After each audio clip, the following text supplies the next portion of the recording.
Hey there, welcome back to another review. This time of the 2017 spy thriller with bits of action sprinkled in, Atomic Blonde. Now, Atomic Blonde was a bit of a bomb for me, a bit of a dud. Now, I'm not saying it sucked or was awful. Right now, it has barely cracked. It's cracked my top 15 of this year, but it's not going to get up any higher on the list. And that is ultimately disappointing because I really liked the trailers for this. I thought it looked like a really fun action movie with a badass lead and Charlize Theron, who I do like, and she looked like she was kicking ass and taking names in the trailers, and it was from one of the directors of John Wick, and I was really looking forward to it, and I guess I just didn't get around to watching it because I had some other things going on. And then I finally checked it out, and it was a little bit of a letdown because it's not really an action movie. This was advertised as an action film, and it's not an action movie.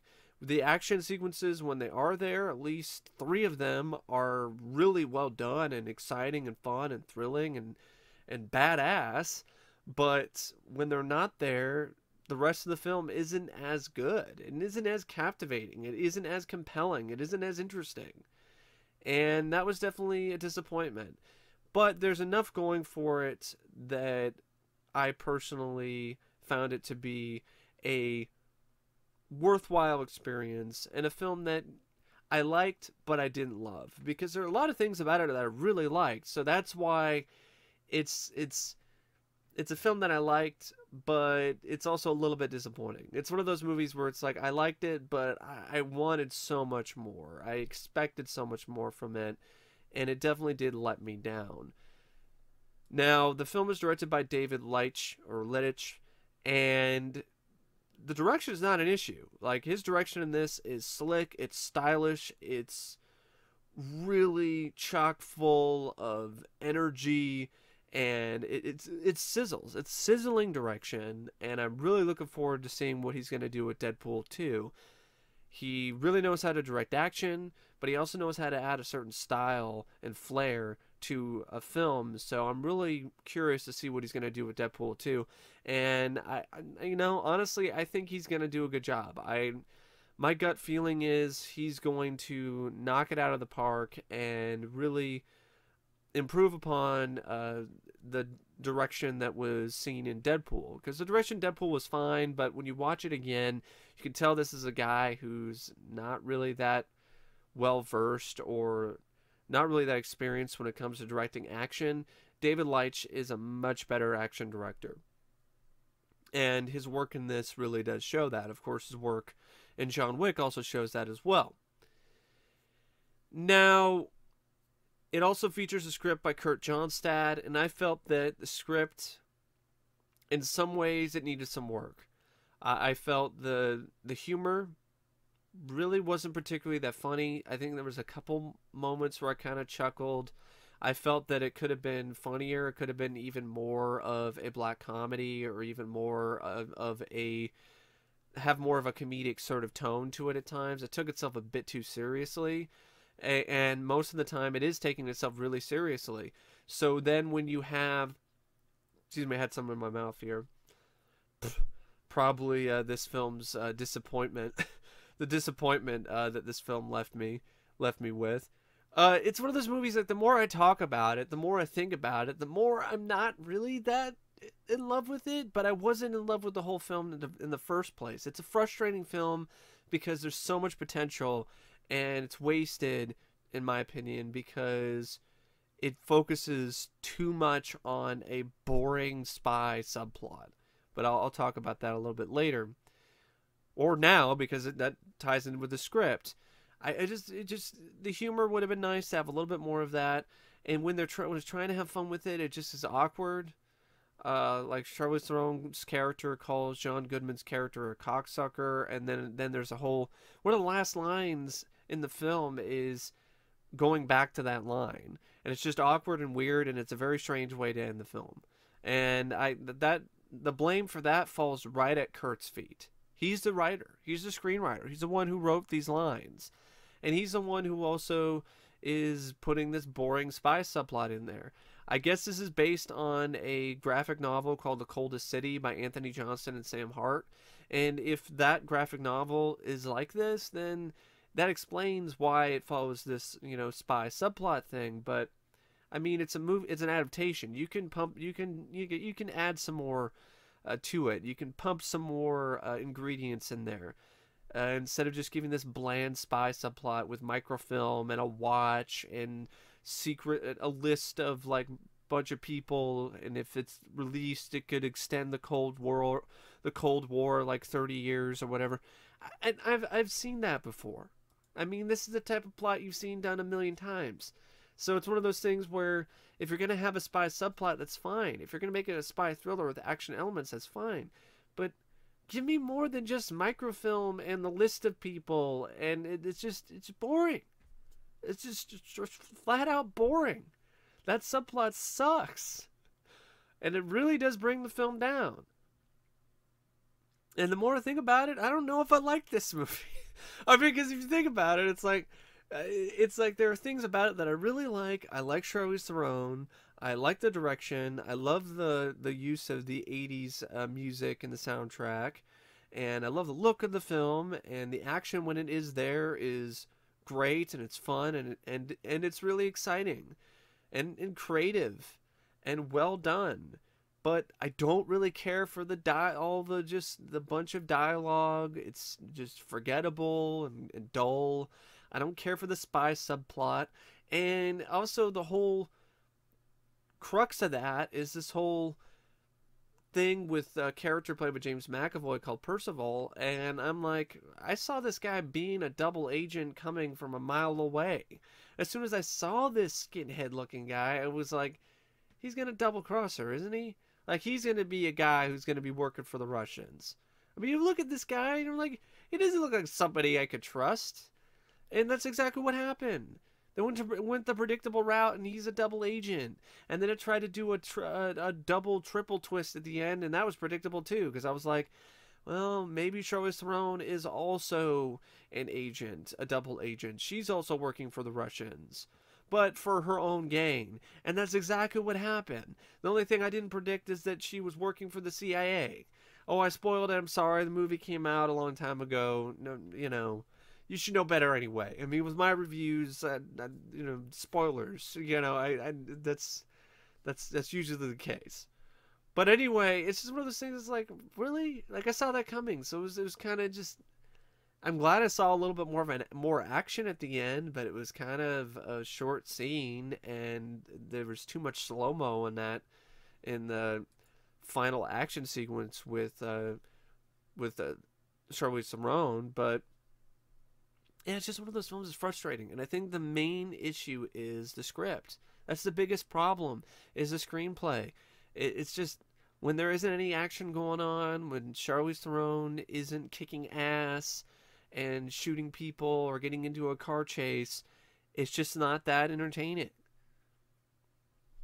I don't mind spy films. I mean, for example, Skyfall was a pretty slow-paced film, and when it had action, it was really good, but the subplot was better. It had a better spy subplot. It had a better spy plot line. It's just not that interesting. And it's not that captivating, and I don't really give a shit. The film doesn't really try that hard to make me give a shit. The score by Tyler Bates, it's there. I mean, it's most of the music, though, is classic 80s songs like Der Kommissar and Putting Out the Fire with Gasoline by David Bowie, which is nice to hear that in the film. Cinematography by John Boutella. I thought that was really impressive, especially in sequences where the film is really using its lighting to its advantage. This film definitely does look like a graphic novel come to life with all its different hues and colors and things like that. And I thought that really made the film pop. I just wish there was more to the plot. I wish the plot popped. I wish the plot popped along with the visuals and the music and the action and Charlize Theron. It just doesn't. It didn't do it for me. The film's like 115 minutes, but it sags after the first 35 minutes. The film gets off to a rollicking start 35 minutes in. It really does. 35 minutes in, I was like, I like this. This is cool. And there was an action sequence early in the film, and there was another little car chase there, and I was okay with the whole microfilm thing as long as it didn't dominate the rest of the film. And that's pretty much what it did. It dominated the rest of the film, and it wasn't that and I didn't really care. It wasn't it was like all right, really? You're going to go with that as your subplot? And the villains were forgettable. That's another issue. I mean, you have Percival and you have like a bunch of no-name guys who might as well just be a bunch of thugs that would be dispatched by John Wick in the first or second film. Like, they don't even get a name. It was just kind of, and they tried to bring up this one guy who was like the main villain or something, or one of the main villains, and he gets killed rather easily by Percival. So it's like, what was the point of building this guy up? There was no point to it. There was this other guy who was built up, but he just gets dispatched. Just as well, I don't think he just he puts up more of a fight, but and then there's this whole thing with this guy who apparently has like the lists memorized, and he has to be taken to safety by Charlize Theron, and then of course there's a double cross that happens, and Charlize Theron's character, she has to save him and protect him, and it leads to a good action sequence where she's kicking ass and gets really roughed up in the process, but, it doesn't lead to nothing because he dies anyway, so what was the point? It was just one of those that was like, there's a whole bunch of, like, pointless bullshit. I personally felt. Just a lot of pointless shit. So yeah, the more I think about it, the more I'm like, I'm going to knock this off my top list, because I can't really say this is one of the best films I've seen from 2017, because it has some elements to it that are really good, but there's also a lot of other elements that are really forgettable. And sadly, a lot of that is the main plot. Yeah, 35 minutes in, grabs me, and then it just loses me. It had me by the throat, and then it just let me go. And then it was like this movie gave me a cinematic case of blue balls. It's like 35 minutes. I'm excited, and then it's like, because we're doing these, talking about some backstory, flashback to what happened, and I didn't necessarily mind that structure, but it's the stuff that happens. She's just sitting in a room talking to these guys. Then it'll cut back to what she's talking about, and then you'll have this boring shit with Percival, and you'll have this other shit with the spy thing, and there was a moment in the film where you didn't even, there's just dead time. There was one little tiny fight after the 35-minute mark, and it just resulted in Charlize Theron getting her ass kicked. And then after that, there was a serious drought of action and intrigue. The film didn't get a true action sequence until over an hour and 14 minutes into the movie, which was way too long to wait, because you had this little dinky little fight, and then it's just a whole lot of fucking nothing, which really killed the film. It stopped the film right in its tracks, and it never recovered from that, in my opinion. The movie made a decent amount of money at the box office, made $96.7 million on a $30 million budget, and I have to say the budget was used really well. It didn't look like a cheap film. In fact, it looked like it might be even a little bit more than $30 million with certain shots. There wasn't a lot of CGI or anything. There was a lot of practical stuff that was going on. The fight choreography, when it was there, was creative, and I thought Charlize Theron really pulled it off. And I would honestly like to see her in another film with this character, but like, give her more to do. Give her a better script. Give her a better story. Give her more to work with. I mean, because this wasn't a lot to work with, but she was easily one of the brightest things about this film. Charlize Theron as Lorraine Broughton. James McAvoy, I could take or leave him in this. John Goodman, it was nice to see him, but excuse me, my temperature changes and all this other sort of stuff is, wreaking havoc on my sinuses. It's like the weather lately has been super cold and then not that cold and then cold again.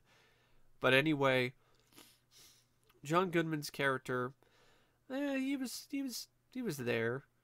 Til Schweiger, he was the watchmaker guy who just creates some watches that have codes inside of them. You also had Sofia Boutella, who was the mummy in The Mummy, and this is a better movie than that, but that's not saying much. And then a few other actors and actresses. I mean, Toby Jones is in this as well. Daniel Bernhardt makes another appearance in a film directed by one of the guys who did John Wick, as a KGB soldier. I was like, I know that guy. And I'm like, yep, it is. It's Daniel Bernhardt. But yeah, I mean, it is Charlize Theron's film. She's given most of the screen time, and when she's on there, she makes the film at least watchable. And the action, when is there, makes the film watchable, and the direction makes it watchable, and the lighting and the cinematography and the editing by Elizabeth Ronald's daughter. I butchered that last name probably, but it's let down by its story. It's let down by its script. And when you have a film that has all these other elements that are great, that really are scintillating, that electrify the screen, but you have a very subpar script, everything just eventually just collapses in upon itself. And Atomic Blonde is one of those films. It was kind of an atomic bomb in some instances. But not really an atomic bomb. I wouldn't say it was that explosive of a failure. It was more, like I said earlier, it was more of a dud. It was an atomic dud. It was like you had the potential to be an explosive, really memorable, great film, and because of a weak script, it's just a dud. It's like, oh, there's potential there, but it's not realized. It leaves like a little bit of an explosion. Like it just goes instead of making a big bang, it just makes a little poof. It just a little tiny little, just a psh, little explosion. And that is ultimately disappointing, which is why this is kind of a mixed review. This is kind of like one part rant, one part regular review. And that kind of sums up my feelings on the film. It makes me feel very divided. It really does. Kind of split right down the middle. I really don't know what else to say about the film, except thank you for watching, and as always, I will see you guys later. See ya.